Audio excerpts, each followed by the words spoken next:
jalebi sa mainit na mantika sa katabing tindahan. Lumuluwang ang mga mata ni Saro habang nakatingin siya sa mga kumukulong matatamis. Hinila niya ang damit ni Guddu, pabulong na nagsabing, "Gusto kong kumain ng jalebis." Si Guddu, abalang nagbebenta ng uling, ay ngumiti ng bahagya. "Isang araw, Saro, ipapangako ko na bibilhan kita ng lahat ng jalebis na gusto mo." Alam ni Guddu na wala silang sapat na pera kahit para sa isa man lamang, ngunit ang pagmamahal niya sa kanyang kapatid ay kasing lalim ng kagustuhan niyang tuparin ang pangakong iyon. Inabot ng tindero sa kanila ang kaunting gatas kapalit ng uling.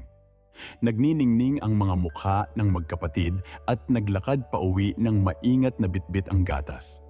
Habang naglalaro sa kalsada, nagtutuksuhan sila, sinusubukang kalimutan ang gutom at ang kanilang katotohanan. Ang kanilang mga tawa ay umaalingaw-ngaw sa tahimik na mga kalye.